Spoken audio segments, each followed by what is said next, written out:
राज्यसभा में गुलाम नबी आजाद की विदाई पर भावुक हुए पीएम मोदी। जम्मू कश्मीर में गुजरात के पर्यटकों पर आतंकी हमले के दौरान आजाद की मदद को याद कर पीएम मोदी के आंसू छलके।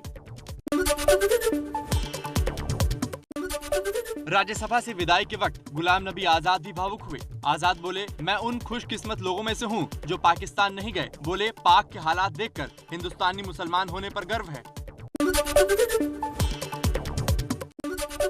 कांग्रेस नेता गुलाम नबी आजाद 5 बार राज्यसभा और 2 बार लोकसभा के सदस्य रहे। आजाद 2005 से 2008 तक जम्मू कश्मीर के सीएम भी थे। उत्तराखंड आपदा में अब तक 29 लोगों के शव बरामद हुए। जल प्रलय के बाद से अब तक 170 लोग लापता हैं। एनडीआरएफ, आईटीबीपी और सेना का बड़ा रेस्क्यू ऑपरेशन जारी है। एनटीपीसी की टनल में फंसे लोगों के रेस्क्यू की कोशिश जारी है। टनल के अंदर अब भी 30 से 35 लोगों के फंसे होने की आशंका है। मलबा ज्यादा होने की वजह से रेस्क्यू में देरी हो रही है। उत्तराखंड आपदा पर गृह मंत्री अमित शाह ने आज राज्यसभा में बयान दिया। 5600 मीटर की ऊंचाई पर हुआ था हिमस्खलन। अलकनंदा नदी में जलस्तर बढ़ने की वजह से भयानक हादसा हुआ।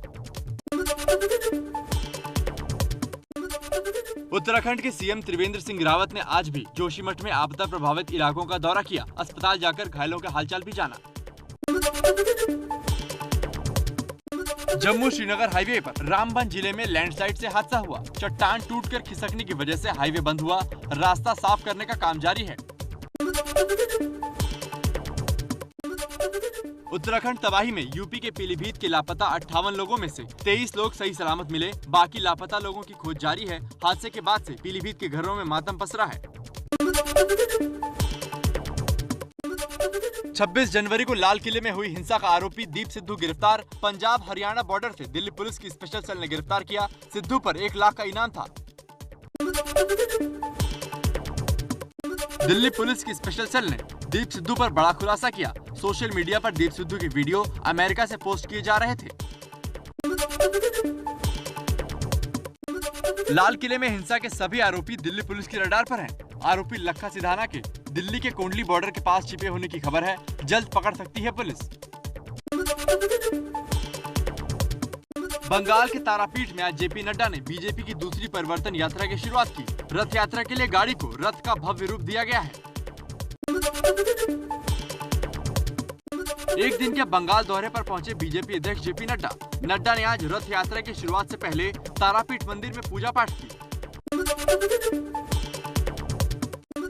ममता पर जमकर बरसे बीजेपी अध्यक्ष जेपी नड्डा। नड्डा ने कहा, बंगाल की संस्कृति को खत्म कर रही हैं ममता। बोले, ममता ने बंगाल में सिर्फ भ्रष्टाचार फैलाने का काम किया है।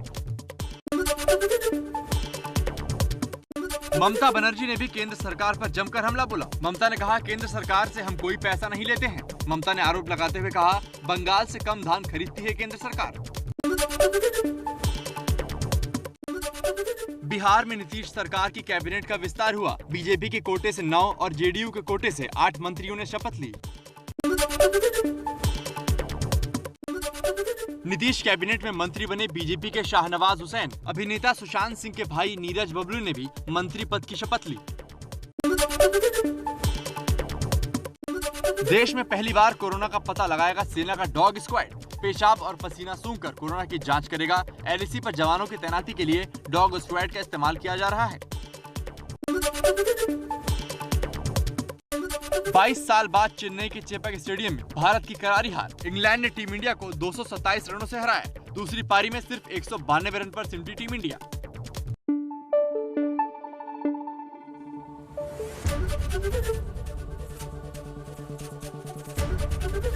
एबीपी न्यूज आपको रखे आगे।